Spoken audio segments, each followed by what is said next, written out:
Maintenant, on va parler du succès.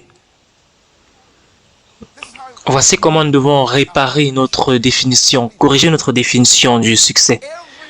Tout le monde veut réussir. Je n'ai jamais vu quelqu'un qui planifie son échec. Tout le monde veut réussir. Mais je voudrais dire ceci sur le succès, c'est que le succès est prévisible. C'est pas bizarre de dire cela? Tu peux prédire si tu vas réussir. Deuxièmement, également l'échec est prévisible.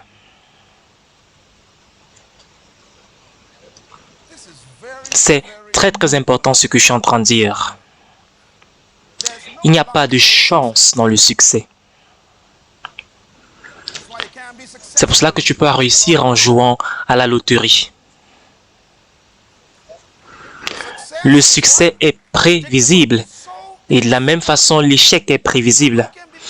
Comment est-ce que ces deux choses sont prévisibles? Pourquoi?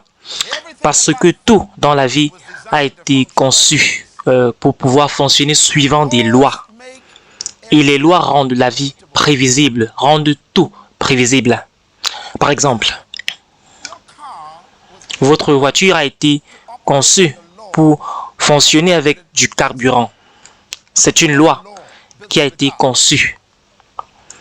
Et donc, si vous voulez mettre du très bon jus d'orange dans votre voiture, du jus d'orange très cher dans votre voiture, qu'est-ce que vous avez fait?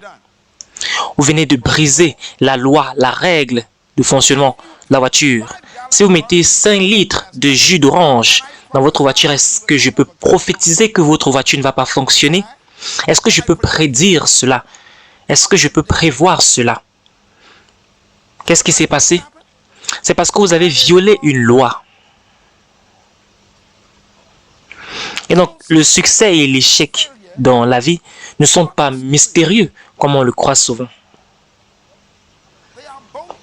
Ce sont des résultats de l'obéissance ou la désobéissance aux lois. Ça conduit au prochain point. Dieu a conçu ta vie pour pouvoir réussir. Il t'a créé pour pouvoir réussir. Tout ce que Dieu a créé, il a créé cela pour réussir. Tout.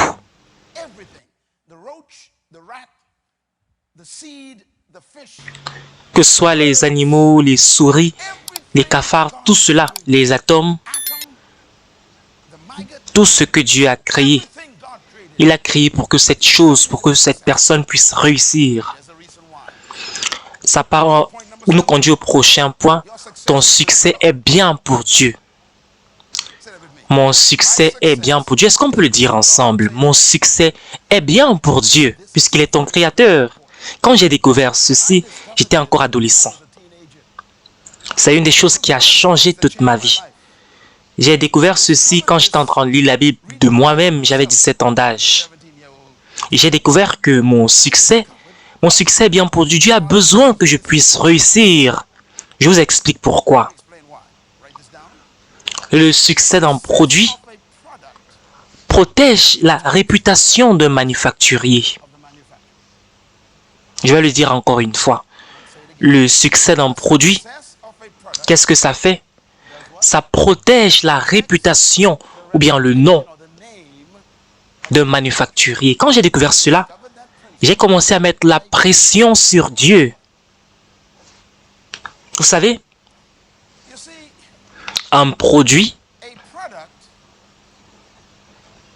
porte avec lui toute la crédibilité d'un fabricant. Tout ce qui a été créé par un fabricant, avant de quitter l'usine de fabrication, la dernière chose qu'on met sur un produit, c'est leur nom.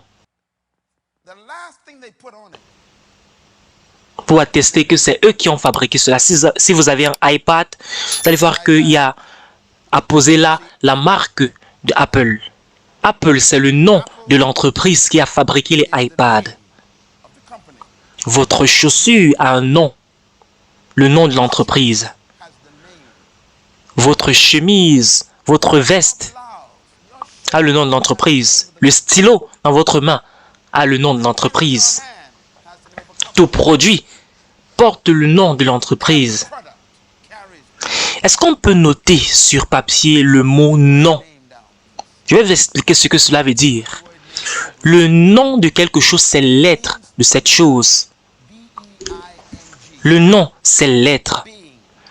Donc, c'est ça en hébreu. Le nom d'une chose en hébreu, c'est la chose en effet.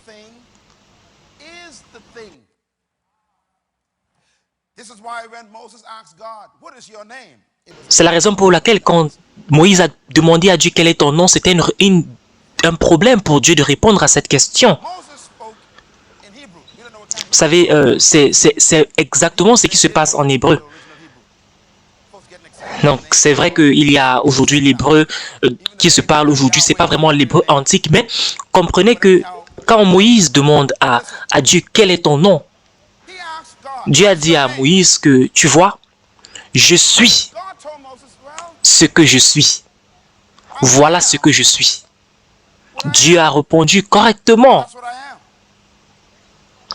Un nom, ce n'est pas juste une appellation en hébreu. Le nom porte le caractère. Donc Dieu a dit à Moïse, mon nom c'est, je suis ce que je suis pendant le moment donné. Donc ça c'est la traduction quand on a cela en français. Donc mon nom c'est ce que je suis pendant un moment. Quand je te le donne, on va voir une illustration de cela. Donc, quel est ton nom? Ça dépend. Ça dépend de ce que je suis à l'instant, pendant un moment. Donc, quand Moïse voulait écrire le nom de Dieu, donc il a écrit Jéhovah. Après, il a laissé un espace vide après. Et tu vas remplir l'espace vide dépendamment de comment est-ce que Dieu se comporte à l'instant, pendant le moment donné. Par exemple, Dieu ne guérit pas les gens. Il est Rapha. Dieu n'apporte pas la paix. Il est Jéhovah Shalom. Dieu ne pourvoit pas les choses pour toi. Il est Jéhovah Jireh. Dieu ne te donne pas la sagesse. Il est Jéhovah Nissi. Est-ce que tu comprends ce raisonnement quand on parle du nom de Dieu? Donc quand tu dis que tu veux connaître le nom de Dieu, c'est impossible. Parce que Dieu devient ce que tu voudrais qu'il soit pour toi pendant un moment donné. Par exemple, si tu es malade, tu n'as pas besoin d'argent, tu as besoin de Rapha. Donc, comme tu as besoin de guérison, il devient Jéhovah Rapha pour toi. Mais la personne qui est juste à côté de toi a besoin d'argent, il devient Jireh pour cette personne. Et donc, en un même lieu, il manifeste deux personnalités, deux façons d'être. Ce même Dieu est devenu chair et a vécu au milieu de nous, dans un corps appelé Yeshua, qui veut dire Josué, qui est le sauveur du monde. Et un jour, on lui a demandé, quel est ton nom? Qui es-tu? Et sa réponse était, tout au long, je vous ai dit qui je suis, mais vous ne croyez pas. Ils disent, non, ils ont répondu, mais on est un peu embrouillé parce que tu nous dis tu es la lumière, tu es le pain, tu nous dis tu es l'eau de vie. Quel de tout cela est-ce que tu es réellement? Il dit, ça dépend de ce que tu as, ce dont tu as besoin. Je peux être le pain, je peux être l'eau, je peux être tout ce que tu veux, dépendant de ton besoin à l'instant. Donc, je suis dépendamment de ce que tu veux. Je suis la lumière du monde. Je suis le pain de vie. Je suis la résurrection. Je suis le chemin. Je suis la vérité. Je suis la vie. Dépendamment de ce que tu veux, je suis la porte. Donc, tu veux que je sois quoi pour toi maintenant? Je deviens ce que tu as besoin. Je suis en train d'arriver quelque part. Suivez très bien ce que je dis. Donc, quand tu mets ton nom sur quelque chose, tu es en train de mettre ton être sur cette chose-là.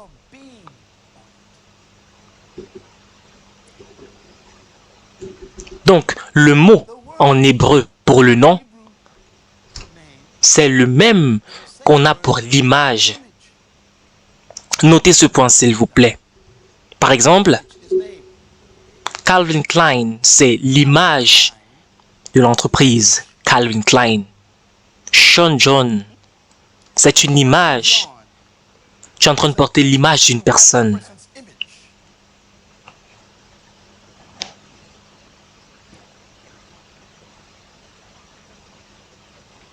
Quand Dieu était dans son usine de fabrication en train de te produire, la Bible le dit. Il l'a dit à lui-même. Le Père et la parole, l'Esprit, il a dit créons un produit. Ça ne va pas être comme les oiseaux, ça ne va pas être comme les chiens ou les chats et tout cela. Ça va être un produit unique. On va mettre notre nom. Créons une espèce appelée homme dans notre image. Ça veut dire que, ayant nos caractéristiques, on va mettre notre cachet, notre image sur cet homme-là. Aucun ange n'a été créé à l'image de Dieu. Quand l'ange Michael te voit, il voit l'image même du Créateur. Il voit l'être du Créateur. Quand Gabriel te voit, il voit le caractère de Dieu, l'être de Dieu.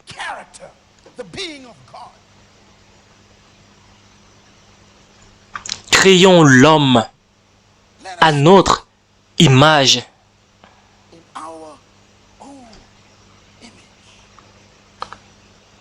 Et selon notre ressemblance, et quand on parle de la ressemblance, on dit on fonctionne comme Dieu.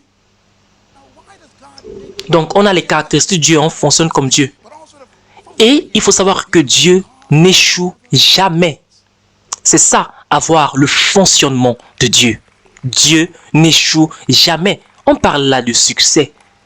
Donc Dieu dit, je ne peux pas te permettre d'échouer parce que tu portes mon nom. C'est pas normal que tu puisses échouer. Je suis sur le point de crier de joie. Donc, je vais vous faire une illustration avec ce iPad.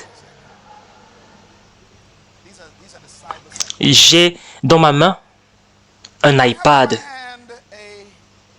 L'entreprise du nom de Apple. Quand vous avez acheté ce iPad, c'était dans une boîte scellée.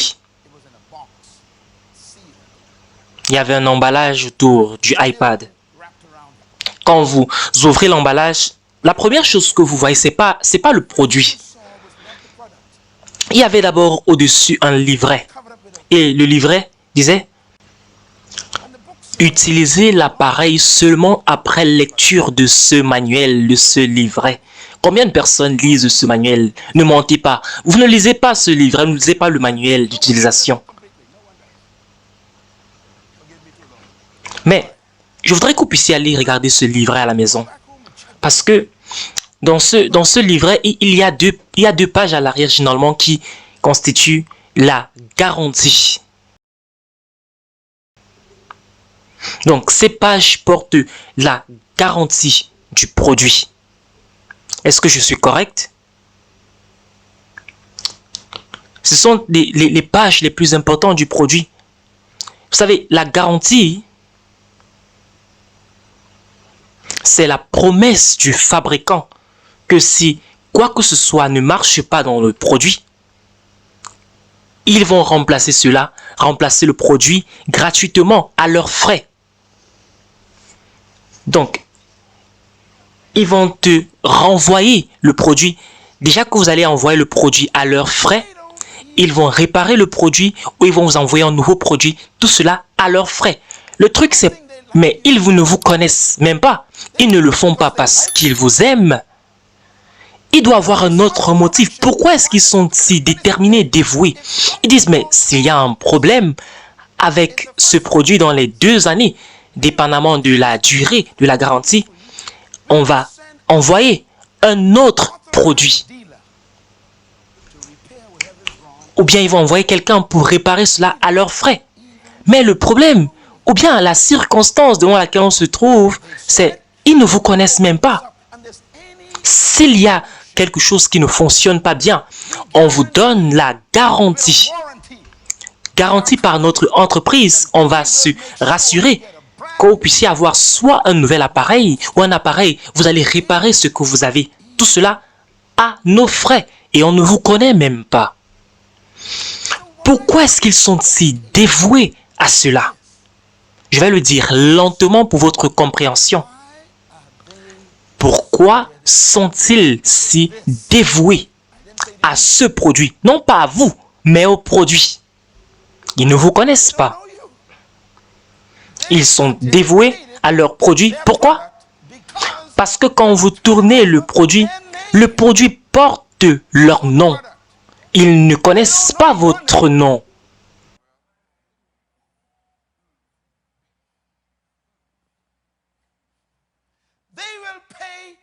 Ils vont payer de l'argent. Ils vont utiliser tout ce qu'ils ont comme moyen à leur disposition. Ils vont chercher un réparateur autorisé. Ils vont vous envoyer les parties de remplacement. Et ils vous disent même, n'essayez pas de réparer ce produit vous-même. C'est une phrase très profonde. C'est pour dire aucun produit ne doit essayer de se réparer lui-même. Aucun client ne doit essayer de réparer le produit d'un autre homme, d'une autre entreprise. Pourquoi? Parce que l'entreprise n'est que intéressée par son nom. Donc, il voudrait que son succès soit attaché à son nom, à sa réputation. L'entreprise sait que si quelque chose échoue dans ce produit-là, leur réputation, leur nom, leur caractère est dans les problèmes. Donc, ils vont faire tout pour que vous puissiez envoyer ça même à leurs frais. Pourquoi? Parce que le succès de ce produit est plus important que le coût qu'ils vont payer pour que vous puissiez renvoyer le produit. Il est très important, fondamental pour eux. La restauration du produit, il n'y a pas de frais pour la restauration et la réparation du produit. Pourquoi? À cause de leur nom, leur réputation, leur image. Si on dit qu'une entreprise, est-ce que vous avez déjà suivi ça, une entreprise a un mauvais nom, une mauvaise image?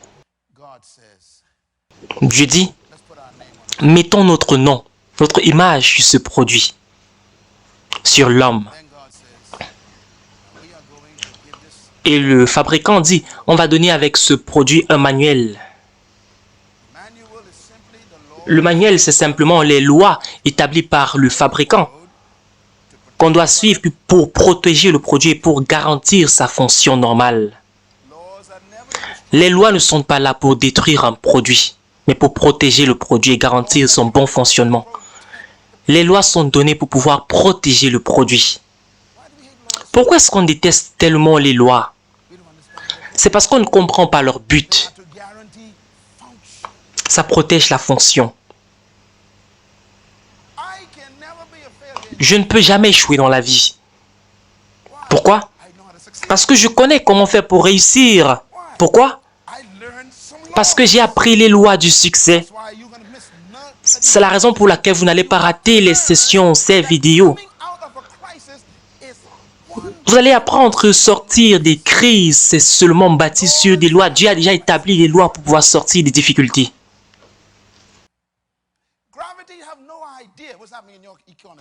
La gravité, la pesanteur n'a pas idée de ce qui se passe dans votre économie. Donc, peu importe ce qui se passe dans l'économie, la pesanteur ne gère pas cela. Que ce soit un bon moment, mauvais moment économique, la gravité ne gère pas ça. Les lois ne respectent pas les lois établies par Dieu, ne respectent pas les lois établies par les gouvernements terrestres. Par exemple, Dieu a fait de ton anus un point de sortie et non pas un point d'entrée. C'est une loi biologique. C'est une loi biologique prouvée scientifiquement. Mon anus est une sortie. Aucune législation d'aucun gouvernement terrestre ne peut rendre cela un point d'entrée. Les lois des hommes ne changent pas la loi de Dieu. Je voudrais juste mentionner cela parce qu'il y a certaines personnes qui ont commencé à dire à ces pensées. La nature n'a pas de respect pour n'importe quel genre de parlement. Vous ne pouvez pas voter pour changer les lois naturelles de Dieu, les lois naturelles de la nature. Dieu a bâti dans ses systèmes, et toi inclus, des lois dans le produit qui vont garantir la fonction pour protéger son nom, sa réputation. Bien, c'est la raison pour laquelle quand tu échoues, dans Genèse 3, quand tu as échoué, le fabricant, le manufacturier a dit que s'il fallait que moi-même je descende là sur terre et que je meure et que je verse mon propre sang, je serai prêt à faire tout pour pouvoir restaurer mon produit. Car il faut dire que Dieu ne t'a pas sauvé pour toi. Dieu ne t'a pas sauvé pour ta cause. C'était pas pour toi d'abord qu'il te sauvait. Est-ce qu'on est ensemble?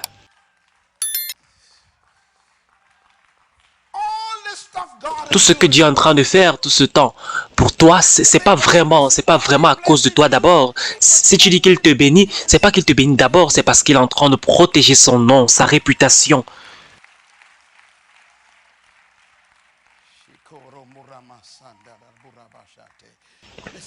Écoutez-moi, Dieu va te faire sortir en cette semaine de tout ce que tu rencontres comme difficulté, non pas à cause de ta cause d'abord. Dis à Dieu, délivre-moi à cause de ta réputation, à cause de ton nom. Dis-le pour la première fois de ta vie, Dieu, délivre-moi à cause de ton nom. Je ne sais pas ce que tu traverses cette semaine, mais dis-le, Dieu ne me délivre pas à cause de moi, mais à cause de ta réputation. Mets la pression sur Dieu, car ton succès est bien pour Dieu. Si tu échoues, tu es en train d'embarrasser l'entreprise de Dieu. C'est la raison pour laquelle il est mort sur la croix, pour protéger son nom. C'est la raison pour laquelle il est ressuscité, pour protéger son nom. C'est la raison pour laquelle il t'a donné le Saint-Esprit, pour protéger son nom. C'est pour cela qu'il vit avec toi, pour protéger son nom. C'est pour cela qu'il veut que tu suives ses lois pour protéger son nom. C'est pour cela qu'il veut que tu sois juste pour protéger son nom, parce que son nom est en danger quand tu échoues. Ton succès est très bien pour Dieu. Notez ce prochain point très important, le succès, ce n'est pas quelque chose que l'on poursuit.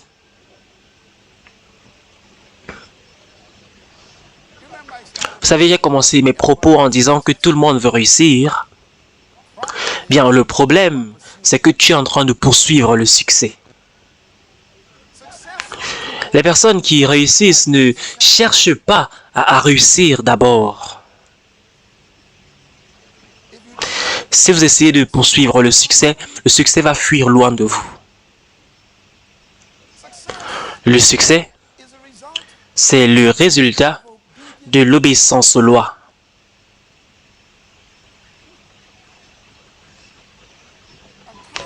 Une voiture n'essaye pas de bien fonctionner. La seule chose dont la voiture a besoin, c'est son carburant et la voiture va fonctionner normalement. Vous n'avez pas besoin d'essayer, de prier pour que votre voiture puisse fonctionner. Il faut juste suivre les lois de la voiture, du moteur, et la voiture va fonctionner. C'est la même chose avec la vie. Vous voulez devenir grand, vous n'allez jamais devenir grand. Vous voulez réussir, vous n'allez jamais réussir. Vous voulez prospérer, le succès va fuir loin de vous. Eh bien, la Bible dit même que celui qui poursuit l'argent, l'argent va prendre des ailes et fuir loin de lui. C'est là dans la Bible. Si vous suivez le succès va fuir loin de vous parce que ça ne se passe pas ainsi. C'est pour cela que Jésus-Christ dit de chercher premièrement le royaume des cieux et ses justes lois, et toutes ces choses seront ajoutées par-dessus tout. Ces choses vont te poursuivre. Tu attires des choses vers toi. J'ai eu un appel cette semaine. Je pense que c'était du patron de la NFL, du bureau de la NFL. Il m'a appelé 5 fois. Je l'ai rappelé plus tard, il a dit on voulait t'avoir depuis par téléphone, on n'a pas pu. Il dit on a certaines difficultés avec les joueurs de la NFL. Ils ont des difficultés d'adaptation, les mariages qui se brisent. Et ils ne peuvent pas se réadapter au monde normal après leur carrière parce que tu es l'homme. Ils disent, tu es l'homme. On voudrait que tu puisses venir parler à ces joueurs de la NFL. Et ça s'est passé il y a 2 jours. Et j'ai dit, moi, il a dit oui. Et on a lu certains de tes documents. On voudrait que tu sois un consultant. Il a également dit on va écrire un livre pour les joueurs de la NFL pour pouvoir transitionner du sport à la vie normale. On va parler des royautés plus tard. J'ai dit oui, monsieur. Voici le point que je veux faire. Voici le point que je veux faire. Je suis toujours dans la même ville, vivant dans une île qui a 7 km de largeur. Je ne suis pas parti aux États-Unis pour avoir un meilleur boulot. Ce boulot est venu me chercher depuis le plus haut niveau. Et je ne cherchais même pas ce boulot. Tout ce que je fais, c'est obéir aux lois, obéir les lois de Dieu, obéir les lois de Dieu, obéir les lois de Dieu. Et ces choses sont ajoutées par-dessus tout.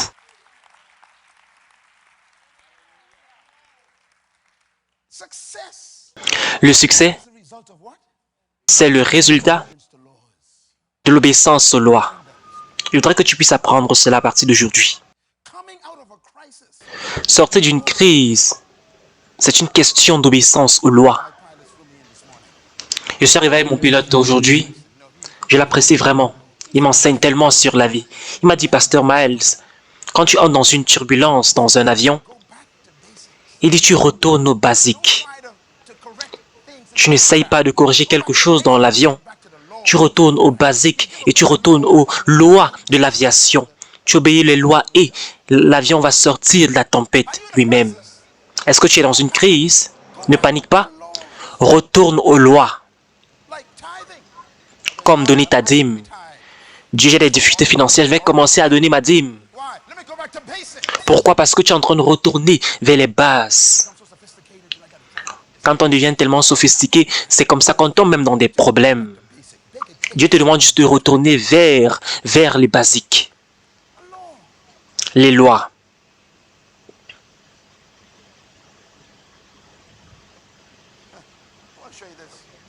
Je voudrais vous montrer quelque chose. Je vais définir ce qu'on appelle le succès. Déjà, je vais vous dire ce que le succès n'est pas. Le succès n'est pas ce que tu as fait comparé à ce que d'autres personnes ont fait. Vous allez toujours trouver quelqu'un qui est plus stupide que vous. Vous allez toujours trouver quelqu'un qui est plus lent que vous. Donc, ne vous comparez pas aux autres. Vous allez toujours avoir le succès par rapport aux autres. Non, le succès, ce n'est pas ce que vous avez fait comparé à ce que les autres ont fait. C'est pas ça le succès, c'est ça, c'est la compétition. Donc, le succès, c'est donc quoi? Le succès, c'est ce que vous avez fait comparé à ce que vous avez été créé pour faire. Comment mesurer le succès? C'est ce que vous avez fait comparé à ce que vous avez été créé pour faire. Par exemple, si un oiseau qui a été créé pour s'envoler ne réussit pas à s'envoler, cet oiseau a échoué. Mais cet oiseau qui a été créé pour voler, réussit à s'envoler, il a réussi.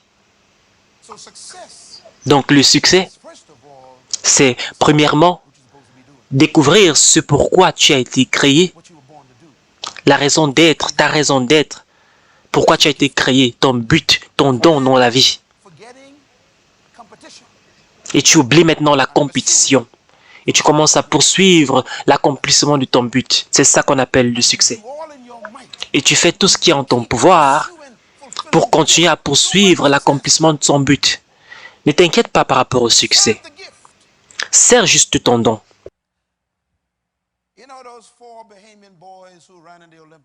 Vous connaissez ces 4 athlètes bahémiens qui ont combattu. Vous avez juste vu ces personnes à la télévision. Vous n'avez pas vu leurs habitudes de formation, leurs habitudes, ce qu'ils mangent. Le plus vieux parmi eux a essayé de gagner une médaille pendant 4 fois, mais il a continué à revenir. Comment est-ce que toi, si tu peux adopter cela et dire que je vais revenir, ça ne se passe pas comme ça? Vous savez pourquoi est-ce qu'on aime les gagnants? Parce que dans notre ADN, dans le cœur de notre esprit, il y a une créature qui sait comment réussir. Et quand on voit cela, cela nous donne de nous identifier à cette personne. C'est pour ça qu'on n'aime pas voir les gens qui viennent derniers. Eh bien, la bonne nouvelle, c'est que vous êtes ici parce que vous avez gagné.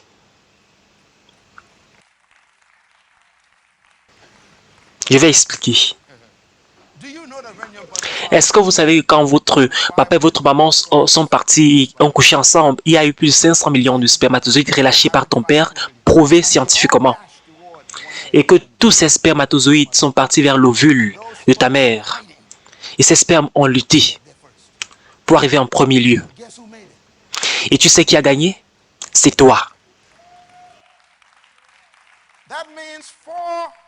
Ça veut dire que plus de 499 millions de spermatozoïdes ont perdu la course face à toi. Parce que toi, tu as gagné. Tu es ici parce que tu as gagné. Non pas parce que tu essayes de gagner ici. Est-ce que tu peux applaudir pour toi-même? Célèbre Dieu. Alléluia. Dis à ton voisin, je l'ai fait. Je les ai battus. J'ai gagné la course. Je commence en tant que champion. Je commence en tant que vainqueur. Célèbre Dieu parce que tu as commencé par gagner d'abord. C'est pour cela que tu es ici. Mais maintenant, tu es ici, tu dois savoir pourquoi est-ce que tu es venu sur terre. C'est là où le succès se trouve. Tu dois savoir quel est mon don, quel est mon devoir, quelle est ma raison d'être, quel est mon but dans la vie. Ne rate pas les prochaines sessions. Comment est-ce que tu trouves ton but? C'est ça le succès. Le succès, ce n'est pas dans ton boulot.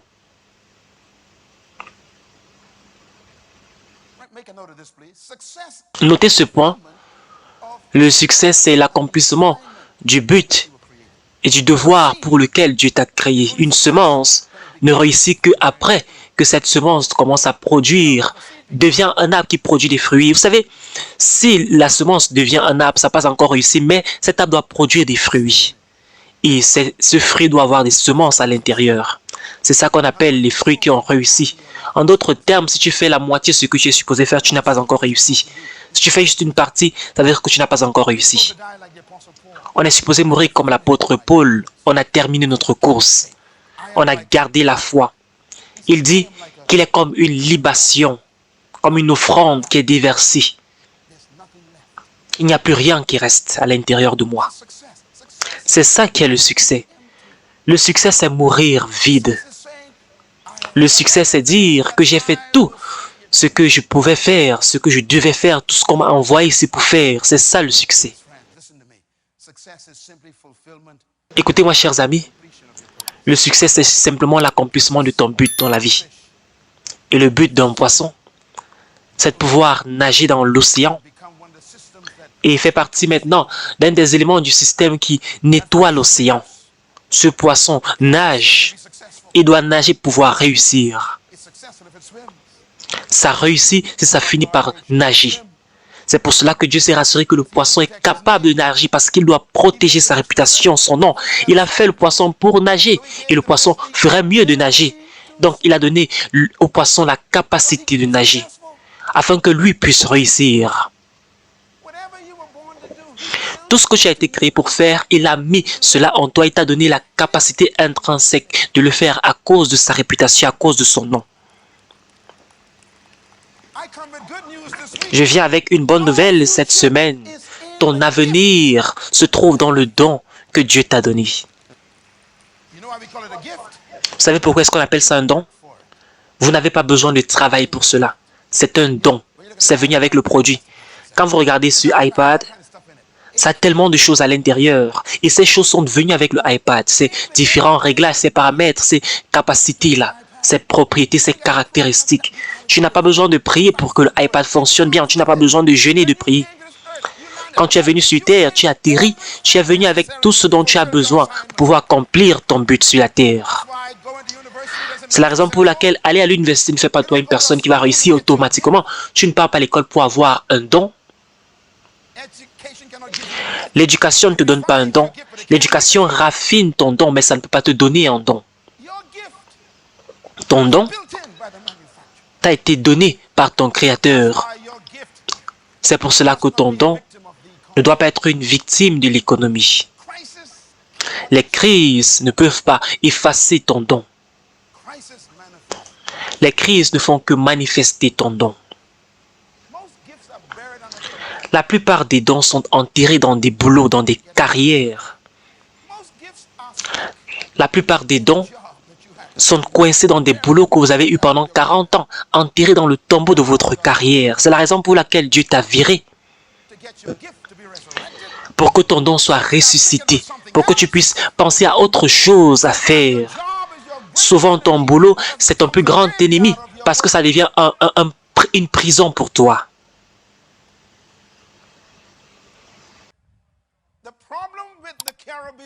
Le problème avec les Caribéens, c'est qu'on a été formés pour être employés par des gouvernements. C'est une des plus grandes malédictions de notre histoire, notre mentalité. On regarde aux politiciens pour notre avenir.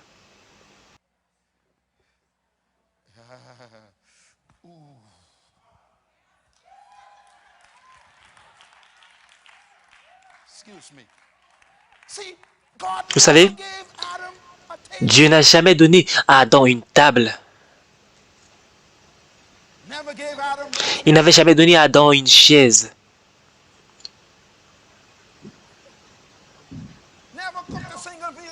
Il n'a jamais préparé un repas pour Adam. Dieu a caché la chaise dans les arbres.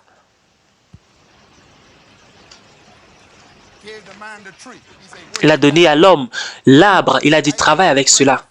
Je t'ai donné un cerveau avec 500 milliards de cellules. Utilise-les, s'il te plaît. Arrête de regarder au gouvernement pour te donner tout ce dont tu dis avoir besoin. C'est la raison pour laquelle la malédiction de notre région, c'est un esprit de consommation. On consomme tout, mais on ne produit rien. Ceux qui produisent sont des personnes qui pensent. Mais les personnes qui consomment ne font que consommer, ne produisent rien. C'est la raison pour laquelle on importe 90% de ce qu'on consomme parce qu'on est formé, on est bâti pour dépendre d'un système, pour pouvoir tout, pour nous pouvoir des emplois. Peut-être c'est la raison pour laquelle le système ne marche pas. Peut-être c'est pour cela que le système t'a recraché, t'a rejeté. Parce que le système est en train de dire, va réfléchir, s'il te plaît. Commence quelque chose.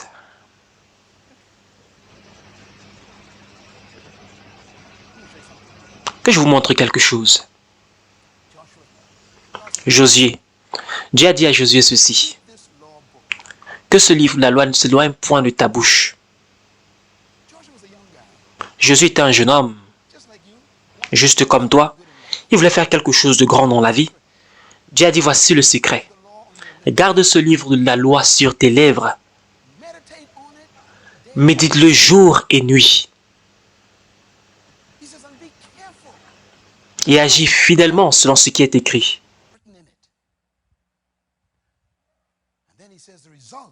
Il dit le résultat. C'est alors que tu auras du succès dans tes entreprises. Et c'est alors que tu réussiras. Les deux choses que tu essayes d'avoir sont reliées à ton obéissance aux lois de Dieu. Tu penses que c'est parce que tu vas travailler dur. Non, c'est pas le travail dur. Tu peux travailler dur, mais tu es toujours fauché. Demande à la personne qui est à côté de toi. Et la personne va te dire, c'est travail dur pour rendre riche. C'est pas le travail dur. C'est pas forcément ça, c'est pas d'abord ça. Vous savez, les esclaves travaillent très dur. Étudiez l'histoire, les esclaves travaillent tellement dur, mais ils ne se possèdent même pas eux-mêmes. Donc, travail dur n'est pas d'abord le secret. C'est l'obéissance aux lois. Si tu gardes mes lois, si tu médites mes lois, si tu parles de mes lois, si tu gardes ça sur tes lèvres, mais grâce à cela maintenant, tu vas pouvoir réussir. C'est donc toi qui détermine ta prospérité parce que tu obéis aux lois de Dieu. Je voudrais que tu oublies des gens qui parlent des crises tout le temps parce que les lois n'ont pas de crise. Je vais t'enseigner des lois cette semaine pour te donner de savoir que tu peux sortir de quoi que ce soit. Dans ta maison, tu n'es pas en train d'activer certaines lois dans ta maison qui peuvent te faire prospérer. Tu as un four qui ne fonctionne qu'une seule fois par semaine. Ça, c'est un péché.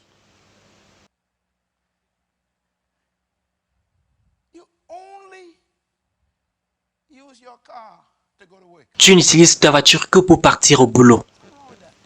Il y a un problème avec ce sujet-là. Parce que tu pourrais aider d'autres personnes avec ta voiture et avoir de l'argent. Tu peux prendre une vieille dame, et tu la ramènes à l'église une fois par semaine. Utilise ta voiture et en cela, tu gagnes un peu d'argent. C'est une loi.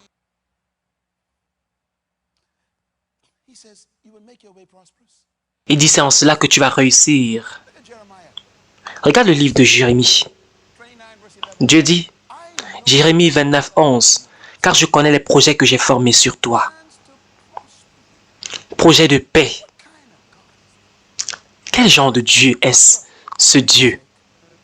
Pourquoi est-ce qu'il veut que tu puisses prospérer à cause de son nom? J'ai des projets pour toi, il dit. Pour te donner un avenir. Pourquoi? Parce que mon nom est sur toi. Je ne peux pas avoir un produit qui est cassé. C'est mauvais pour ma réputation en tant qu'entreprise. Vous savez comment je prie quand j'ai un besoin? Je dis à Dieu, ça, c'est pas bien pour toi, Seigneur. Je vais dire à tout le monde. Et les besoins sont rencontrés encore et encore.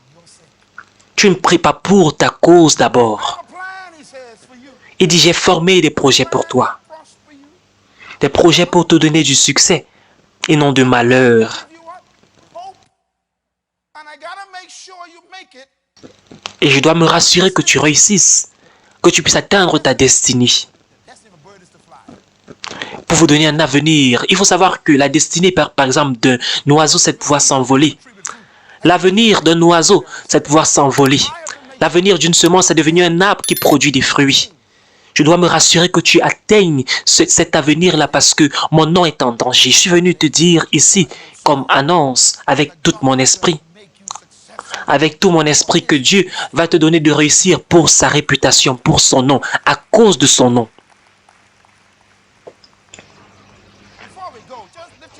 Avant de rentrer, est-ce que tu peux juste remercier le Seigneur? Remercie-le pour ce qu'il est sur le point de faire pour te faire sortir à cause de sa réputation. Est-ce que tu peux le remercier pour cela? Je connais les projets que j'ai formés pour toi. Projets de paix et non de malheur. Et te donner un avenir et de l'espérance. Il faut savoir que l'espérance est en train de venir. De l'expérience, de l'espoir, de l'espoir, de l'espoir. L'espoir de sortir des difficultés à cause de ma réputation, à cause de mon nom. Je vais te faire sortir de cela à cause de mon nom. Est-ce que tu peux le louer pour cela? Je te donne de l'espérance, de l'espérance, de l'espérance. J'ai de l'espoir. Pourquoi? Parce que mon avenir est inévitable, est inarrêtable. Je vais définitivement réussir. Parce que c'est bien pour Dieu. Ecclésiaste 10 au verset 10 dit ceci, « S'il a émoussé la hache, et si l'on n'a pas aiguisé le tranchant, alors il devra redoubler de force. » Est-ce que vous avez essayé de couper un arbre avec une hache qui n'est pas tranchante? Ce n'est pas l'arbre qui va se couper, c'est vous qui allez souffrir parce que vous n'allez pas réussir à couper l'arbre. C'est vous, vous allez travailler dur, mais vous n'allez pas réussir. Vous savez, travailler dur n'amène pas toujours au succès. Une hache qui est émoussée, qui n'est pas tranchante, l'arbre va se moquer de toi. Et toutes les ampoules qui se forment dans ta main, le sang qui va sortir de ta paume de main, et l'arbre dit, qu'est-ce que tu es en train de faire? Si la hache n'est pas tranchante, il faut redoubler de force. Et j'aime la prochaine phrase, mais le savoir-faire a l'avantage de donner le succès. Mais le savoir-faire a l'avantage de donner le succès. J'ai regardé le mot savoir-faire en hébreu. Ça veut dire la connaissance des lois. Une personne qui a la connaissance des lois, ce n'est pas quelqu'un qui a un doctorat. Une personne qui a le savoir-faire, c'est quelqu'un qui connaît les lois. Le savoir-faire, c'est la connaissance des lois. Les principes de succès. Par exemple, si ta voiture arrête de fonctionner sur l'autoroute, tu gares à côté et tu essayes de redémarrer la voiture, mais la voiture commence à faire un bruit bizarre. Qu'est-ce que tu fais? D'abord, tu commences à te plaindre. C'est la première réaction des Bahémiens. Et ensuite, tu commences à parler à ta voiture et tu dis des phrases intéressantes. C'est quelle voiture stupide? Pourquoi est-ce que tu déranges? Cette voiture qui est bête. Pourquoi cette voiture est stupide comme ça? Et ensuite, qu'est-ce que tu fais? Tu sors de la voiture. Tu regardes ta voiture. Ensuite, tu donnes un coup de pied à ta voiture. Et maintenant, tu deviens violent contre la voiture. La voiture est là et dit, mais pourquoi est-ce que tu es en train de me botter? Pourquoi est-ce que tu m'insultes? Pourquoi est-ce que tu me bats? Je n'ai rien fait. Tu es en train de me blâmer pour ton ignorance.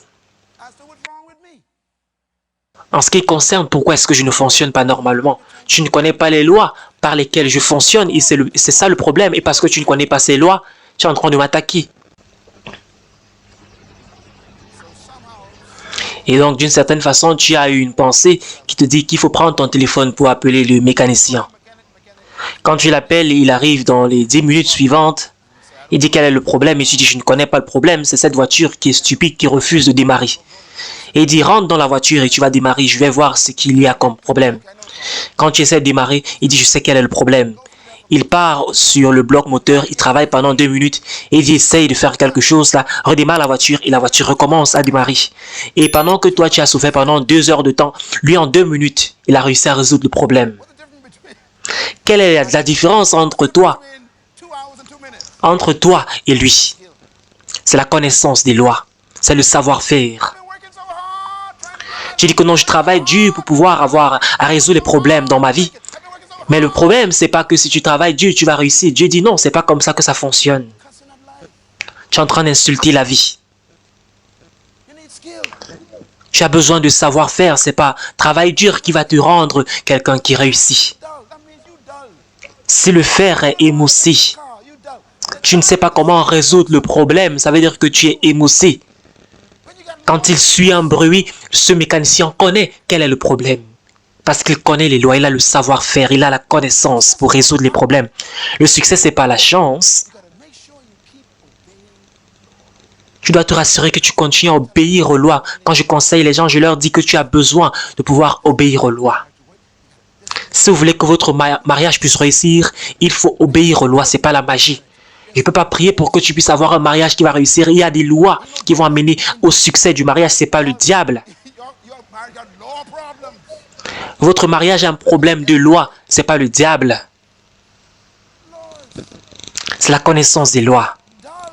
Si le fer est émoussé, il faut redoubler de force. Et tu n'as aucun succès au finish. Mais quand tu as le savoir-faire, la sagesse, la connaissance des lois, le succès vient facilement. Lui, en 2 minutes, va résoudre le problème. Et le problème, c'est que quand il va terminer, tu vas devoir payer. Vous savez, la prospérité, c'est la connaissance des lois. Il a apporté certaines lois à la voiture et maintenant, il va prospérer. La prospérité, c'est la connaissance des lois. Toi, tu es en train de perdre ton argent. Si tu connaissais les lois de la voiture toi-même, il ne devait pas avoir ton argent. Donc, tu seras en train de prospérer à ce moment-là. Tu prends ton argent chez ton dentiste parce que tu ne peux pas réparer ta dent. Tu amènes ton corps chez ton médecin. Pourquoi? Parce que tu ne peux pas réparer ton propre corps. Tu amènes ton argent chez ton avocat parce que tu ne peux pas comprendre le contrat. Parce que il faut dire que quand quelqu'un développe un savoir-faire, tu amènes ton corps, ton argent, tout ce que tu as vers ces personnes parce que tu as besoin d'une solution. Eux connaissent les lois. C'est une loi de la vie, une loi du succès. Et pourquoi est-ce que la NFL m'appelle? C'est parce qu'ils ont vu un savoir-faire en moi. Et croyez-moi, votre savoir-faire est développé pendant un très long moment sans que tu ne sois payé. Tu continues à travailler, tu travailles. Souvent, tu vas travailler avec des enfants d'abord. J'ai appris à enseigner en enseignant les enfants qui ne savaient pas quand je me trompais. Que je le dise encore, tu veux être un orateur, va enseigner les enfants l'école du dimanche. Les enfants ne savent pas quand tu ne connais pas. Va travailler dans une école des enfants. Ils ne savent pas quand tu es en train de te tromper, quand tu es dans l'erreur. Mais emploie ton don d'abord gratuitement. Cherche une opportunité pour travailler même gratuitement. Cherche des opportunités. Exerce ton don. Exerce ton don. Donc il dit, si la hache n'est pas tranchante, tu dois redoubler de force. Tu vas travailler pendant longtemps et tu n'as pas de résultat, mais quand tu connais les lois, quand tu as le savoir-faire, le succès va être rapide, va être facile. Notez ce point, s'il vous plaît. Jésus-Christ a dit, recherchez premièrement le royaume des cieux, et ces choses vous seront données par-dessus tout. N'ayez pas peur, petits enfants, car votre Père a trouvé bon de vous donner le royaume. Luc 4 dit ceci, je dois prêcher la bonne nouvelle du royaume de Dieu à d'autres villes, parce que c'est pour cela que j'ai été envoyé. Je suis en train de faire un point ici. Il nous donne les clés du royaume. Voici ce qui est unique ici. Il dit la connaissance des secrets. Il parle, la connaissance des secrets du royaume vous a été donnée. La connaissance des secrets. Est-ce qu'on peut noter le point secret? Le mot secret parle des lois secrètes que vous êtes supposés apprendre quand vous venez dans ce royaume. Il dit ça n'a pas été donné à ceux qui sont au dehors. Cela veut dire que certaines personnes pourraient être à côté de vous en train de perdre leur travail, perdre leurs affaires, perdre leur argent, gaspiller leur vie. Vous êtes à côté d'eux et vous prospérez, vous réussissez en plein milieu d'une crise. Pourquoi est-ce que pour toi fonctionne? Parce que tu as des secrets. On appelle ça des secrets. Un autre verset intéressant dit ceci. Il va vous donner les clés du royaume au pluriel. Ce que vous déliez sur la terre va être délié dans les cieux. Ce que vous fermez, ce que vous liez va être lié dans les cieux. Voici certaines clés. Donc d'accord, voici quelqu'un qui m'a donné un trousseau de clés. N'oubliez pas ceci s'il vous plaît. Voici un trousseau de clés. Je pourrais marcher toute la journée et dire j'ai un trousseau de clés, j'ai un trousseau de clés. Mais le problème, c'est que je ne connais pas le but de ces clés. Les clés ont des secrets.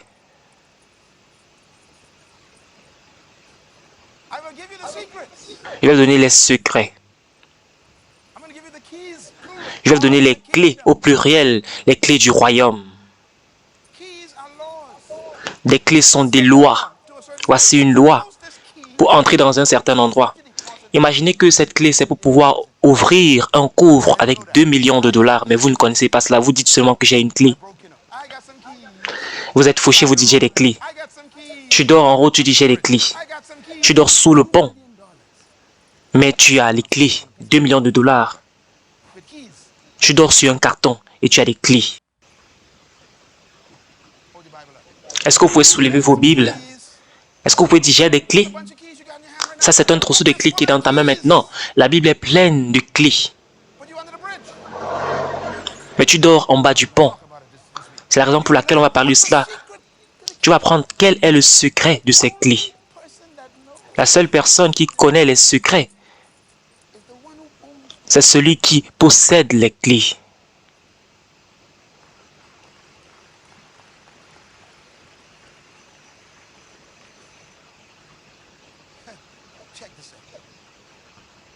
Notez ce point. Les clés sont des lois. Notez ce point. Les clés sont des lois. Le mot pour les clés dans la Bible, ce sont des principes, des lois, des préceptes, des plans. Ce sont des principes, des plans de route, des feuilles de route. J'ai une voiture, mais je marche toujours à pied parce que je ne connais pas quelle voiture cette clé ouvre. Je pourrais être dans un parc à voiture, mais je marche toujours à pied. Parce que les clés ont des secrets. Parce que je ne connais pas les lois. Il faut dire que les lois sont permanentes. Ça veut dire que les lois marchent partout. Deuxièmement, les lois sont permanentes. Les lois sont universelles. La gravité et la pesanteur fonctionnent dans n'importe quel pays. Le feu brûle partout en Angleterre Ça brûle également en Chine. Et ça brûle également dans ton village, Calabash-Bee. Et le feu brûle n'importe où, que ce soit en Inde, que ce soit en Chine. Le feu brûle. C'est une loi. Et le point que je veux faire, c'est si tu apprends les lois, peu importe où tu habites, ça ne compte plus. Je t'ai dit, je n'ai pas besoin de quitter mon pays, le Bahamas, pour réussir. Le succès vient te chercher dans ton pays. Si c'est que tu travailles les lois. Troisièmement, les principes et les lois fonctionnent n'importe où. Ça veut dire que dans une crise, en dehors d'une crise, en bas d'une crise, devant une crise, derrière une crise, les lois, les principes fonctionnent n'importe où quand tu comprends ces lois et que tu les appliques. Quatrièmement, les principes et les lois ne sont pas partiels. Ils ne respectent pas les êtres humains. Arrêtez de dire que le pasteur Miles a une percée. J'ai grandi avec des souris et des cafards. J'ai pas eu une percée. Mais j'ai appris les lois en tant qu'adolescent. Quand tu étais en train de jouer, moi j'étais en train de lire la Bible. C'est ça la différence. On a utilisé notre temps différemment. Tu fumais la drogue, moi je fumais la parole de Dieu. Tu es défoncé, je suis plus défoncé que toi. C'est ça le principe. Comment est-ce que tu utilisais ton temps? Ne deviens pas jaloux de quelqu'un qui a pris les clés très tôt. C'est la raison pour laquelle je me tiens aujourd'hui devant toi. Tu dois prendre les clés pour pouvoir changer ta vie et devenir prospère. Arrête d'attendre que l'économie puisse changer. On va apprendre cette semaine comment changer l'économie dans nos propres vies. Il n'y a pas le manque d'argent dans le monde entier. L'argent n'est pas parti sur la Lune. $1 n'a pas quitté la planète. Tout l'argent est encore sur Terre.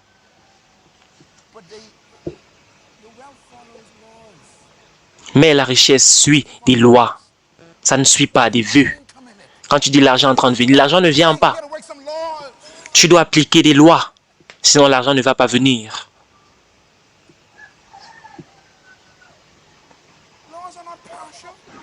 Les lois ne sont pas partielles, ne font pas de favoritisme. Dieu n'aime pas les Chinois ou les Blancs ou les jaunes ou les Noirs. Plus, il n'est pas partiel. La pesanteur va tuer n'importe qui. Est-ce que je suis correct? Le feu va brûler n'importe quelle couleur de peau. Les lois ne sont pas partielles. Cinquièmement, les principes et les lois garantissent le succès et les résultats. Ça veut dire que vous pouvez contrôler ce qui va se passer dans votre vie. Je vais vous montrer comment le faire dans un moment.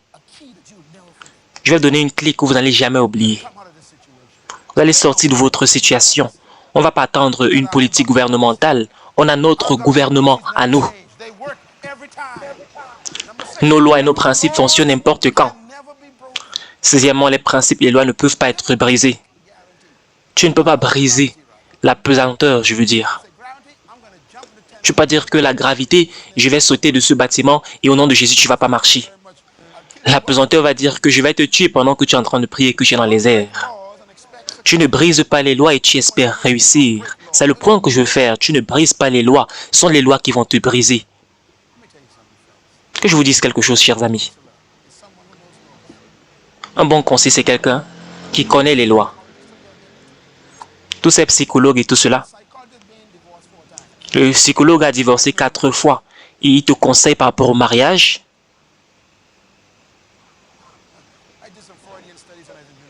J'ai fait certaines études quand j'étais à l'université et tout cela.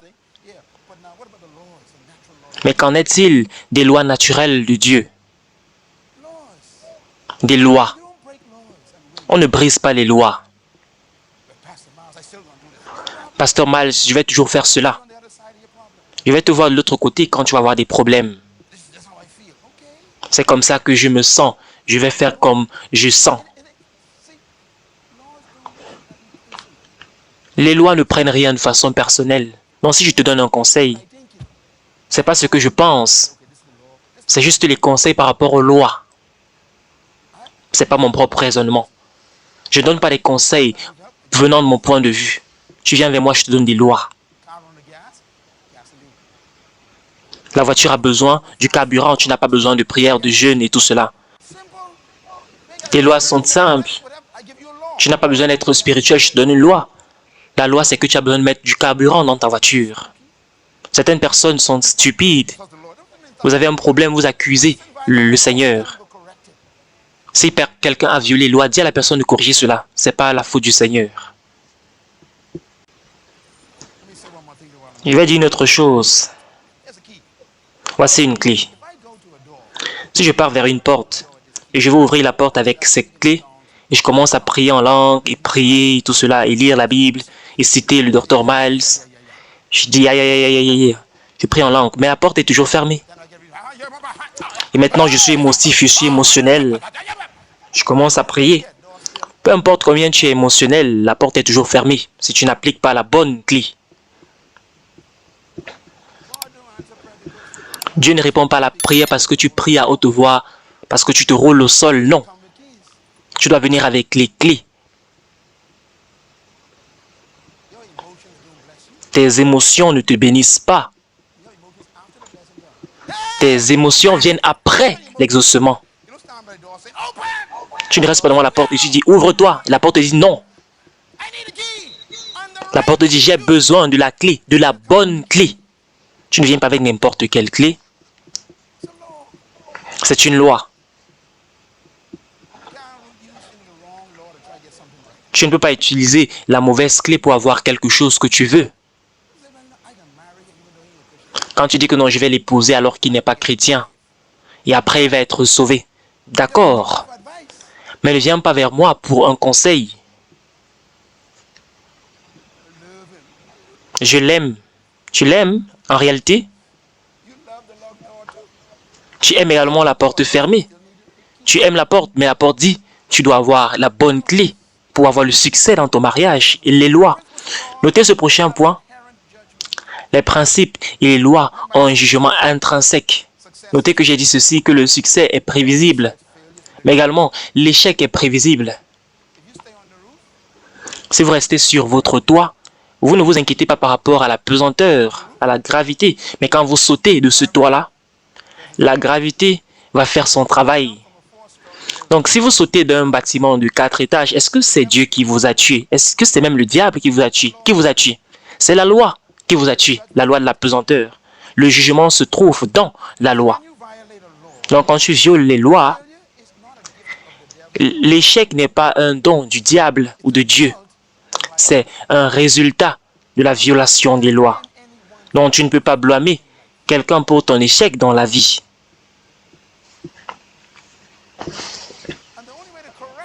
Et la seule façon de corriger l'échec, c'est de retourner et de traquer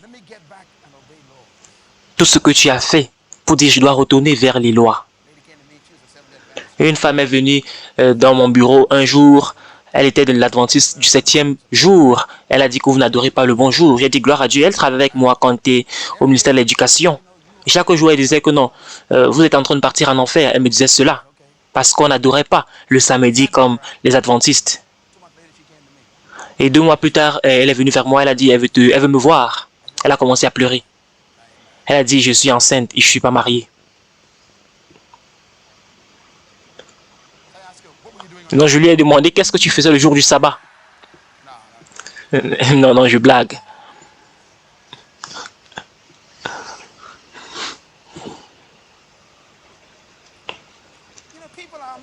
Vous savez, les gens sont étonnants. Ils gardent une loi et ils brisent une autre. Ils veulent réussir. On l'a dit, qu'est-ce que je vais faire maintenant? Je n'ai pas encore dit à mes parents, je ne sais pas ce qui va se passer avec ma vie. J'ai une belle fille. J'ai dit, bon, je peux te dire quelque chose. Je peux aller voir tes parents pour parler pour toi. Et elle a dit, je ne sais pas quoi faire avec le bébé. J'ai dit, non, tu ne peux pas tuer le bébé parce que le bébé est innocent. Le bébé n'a rien fait. Le bébé est pur. C'est toi qui es entré dans des problèmes. Mais le bébé n'a pas de problème. Tu ne dois pas tuer le bébé. Elle dit, ce que tu expérimentes maintenant, c'est la récolte. Est-ce que vous comprenez ce que je dis? Le jugement se trouve dans les lois. Tu as des rapports sexuels, tu auras un bébé. Elle a dit, est-ce que tu peux prier pour que le bébé parte? J'ai dit non. Ce qu'un homme sème, il va récolter aussi. Certains d'entre vous est en train de récolter des choses que vous aurez souhaité ne pas avoir plantées. Et c'est comme ça que la vie fonctionne. Vous ne brisez pas les lois vous brisent. Vous ne violez pas les lois, ce sont les lois qui vont vous violer. Dieu ne te juge pas, ce sont les lois qui vous jugent. Vous voulez réussir dans votre vie et prospérer, vous devez obéir les lois du succès. Vous n'obéissez pas les lois du succès, vous allez souffrir toute votre vie.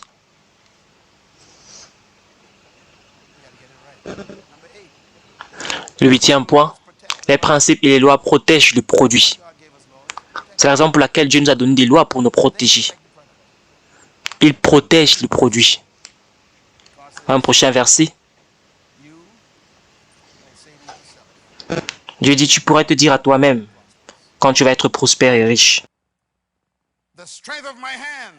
C'est la force de mes mains qui m'ont donné cette richesse. Il dit, fais attention. Mais souviens-toi du Seigneur ton Dieu. Parce que c'est lui qui te donne la capacité d'acquérir de la richesse en confirmant ainsi l'alliance qu'il a jurée à tes pères, même jusqu'aujourd'hui.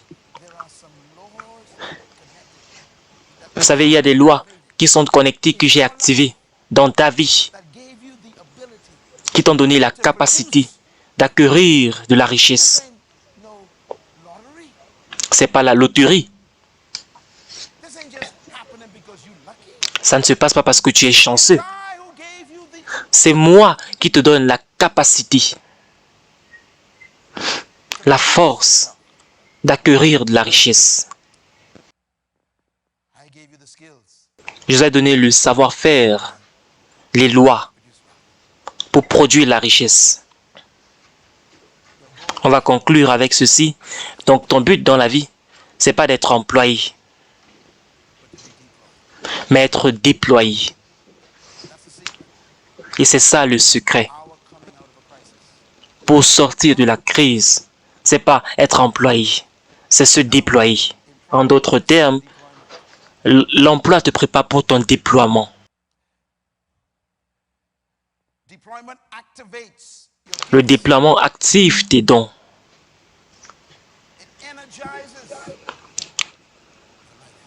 Ça va te donner l'énergie. C'est le jus qui va te faire te réveiller le matin. Quand quelqu'un se déploie, cette personne n'attend pas les instructions. Cette personne trouve quelque chose qui est si agréable à faire qu'ils initient leurs propres activités. Se déployer.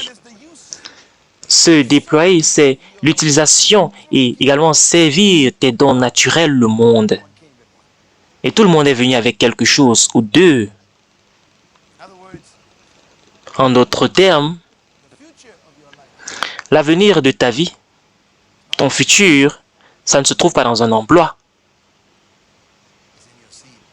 Ça se trouve dans ta semence, dans ton don. Le Seigneur a parlé à mon cœur. Il m'a dit que je vais donner à tout le monde des instructions claires dans cette semaine sur ce que vous devez faire pour les 10 mois suivants. Vous êtes en train de sortir de ces difficultés. Vous allez sortir de cela. Vous allez créer votre propre environnement. Vous allez créer vos propres ressources. Vous allez créer vos propres revenus.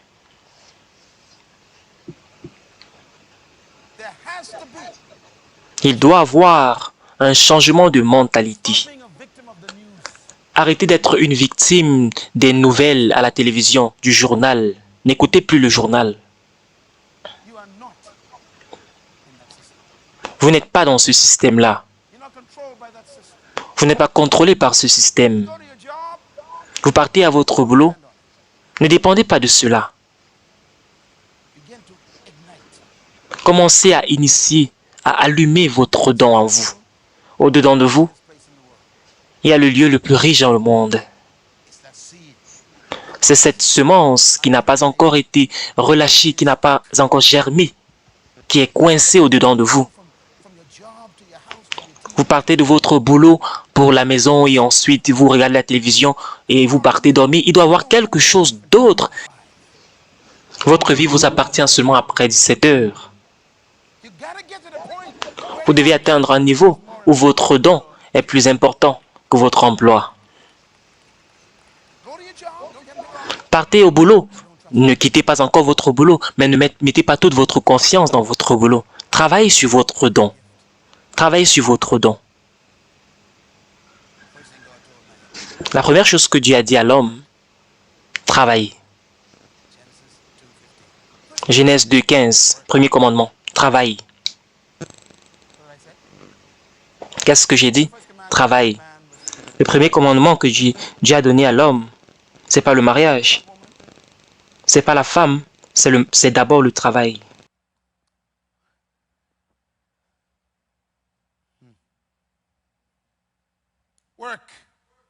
Travaille. C'est pas avoir un emploi. Travaille. C'est d'abord pour ton travail. Le mot travail veut dire devient. C'est le mot ergon qui veut dire devient. Devenir.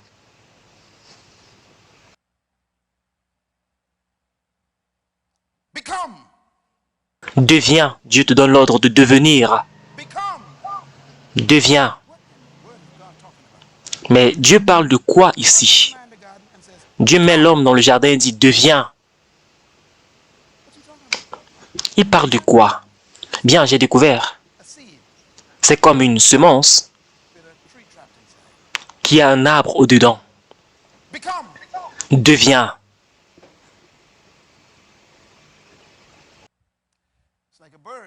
C'est comme un oiseau qui a la capacité de s'envoler au-dedans. Deviens. Dieu appelle ça le travail.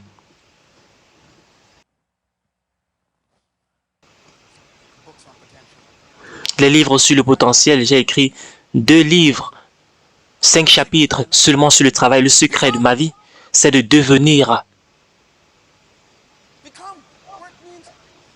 Le travail, c'est pas faire quelque chose, c'est devenir toi-même. Premier commandement, deviens toi-même.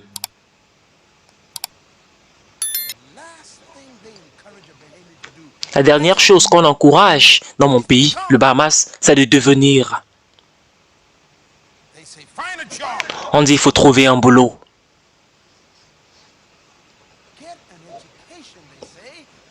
Obtiens une éducation pour pouvoir avoir un emploi. C'est comme ça qu'on dit. Pouvoir payer tes factures. Et ensuite, tu vas mourir. On ne dit jamais, découvre qui tu es et deviens cette personne. C'est pour cela que c'est tellement difficile pour toi.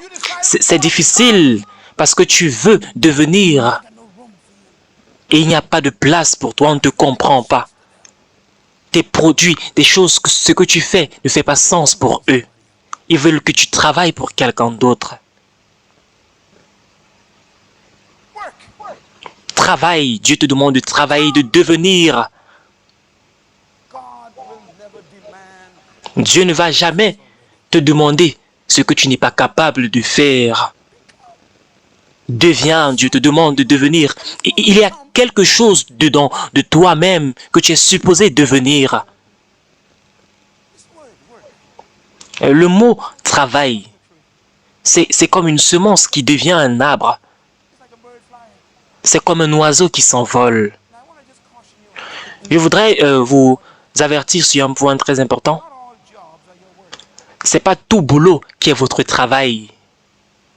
Ce n'est pas tout emploi qui est votre travail. C'est pour cela que vous détestez le lundi matin, parce que vous partez quelque part qui ne vous donne pas la possibilité de devenir. Vous êtes coincé.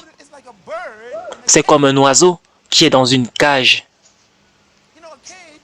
Vous savez, une cage permet à l'oiseau de s'envoler, mais juste à un certain niveau, parce qu'on te contrôle. On t'a mis en cage. Tu es un oiseau, tu peux toujours t'envoler pour des kilomètres, mais tu es toujours Tu es en cage. Ta capacité n'est pas partie, mais il y a des restrictions qui t'empêchent d'évoluer. Et c'est ici, on dit tu es capable de faire seulement ceci de lundi à vendredi.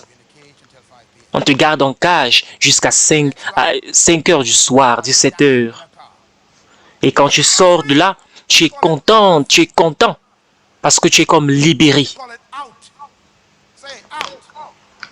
Est-ce qu'on peut dire que je sors de la cage? Je sors de la cage.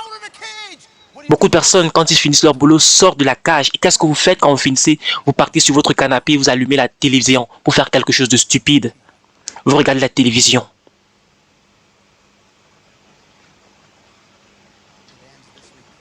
Ça finit cette semaine. Plus de télévision. Vous devez activer votre don. Vous devez puiser dans ce don qui se trouve au-dedans de vous. Ce n'est pas tout boulot qui est votre travail. Notez ce point, s'il vous plaît. Ton emploi n'est vraiment jamais ton travail. Ton emploi, c'est ce pour quoi on te paye. Et ton travail, c'est ce que tu es né pour faire sur terre. C'est différent. Ton emploi te donne un salaire. Ton travail te donne de l'accomplissement, un sentiment d'accomplissement. Ton emploi te donne un paiement. Ton emploi, ton travail plutôt te donne de la prospérité.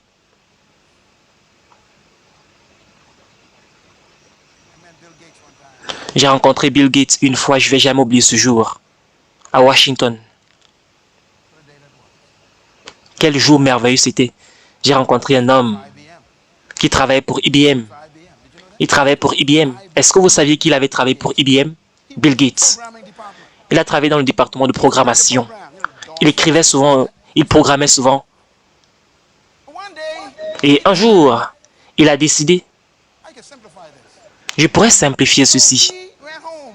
Il est rentré dans sa maison.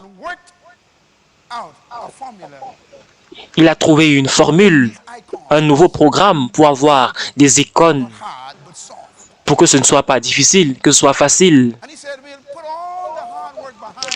Il dit qu'on va mettre maintenant tout le travail dur, va être en arrière-plan, mais il y aura des icônes. Au lieu de pouvoir mettre les DOS et tout cela, tu vas simplement cliquer sur l'icône. Il est parti vers le bureau d'IBM. Il a dit, j'ai une idée. On l'a présenté au bureau. Il a fait sa présentation. Il a dit, ceci va marcher. Le bureau a dit, impossible. Bill Gates.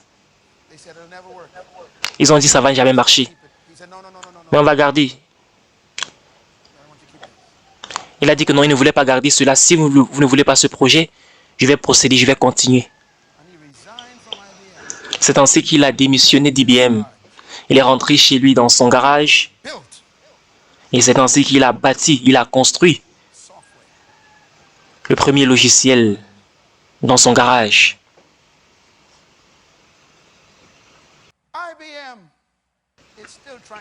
IBM est toujours sur le choc.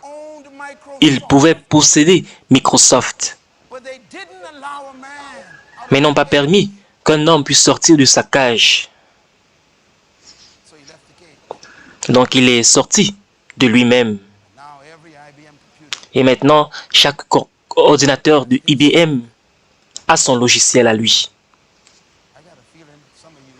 J'ai le sentiment que certains d'entre vous sont dans la cage et vous allez sortir dans les prochaines semaines. Dieu va vous donner une idée que personne n'a jusqu'ici aujourd'hui. Et cela va naître dans ton environnement. Et ils ne vont pas croire en toi la première fois.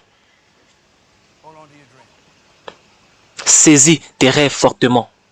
Accroche-toi à tes rêves. Ton travail peut devenir ton emploi.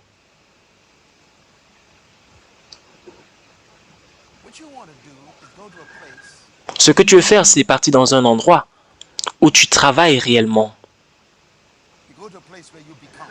Tu pars dans un endroit où tu deviens réellement. C'est ça le but. Certains d'entre vous êtes déjà dans cet endroit. Vous partez quelque part où vous utilisez réellement votre don. Cela est formidable. Vous n'avez pas besoin de changer. Développez votre don. Continuez à développer. Mais généralement, ce n'est pas tout emploi qui est votre travail. Mais vous pouvez trouver votre travail dans votre emploi même.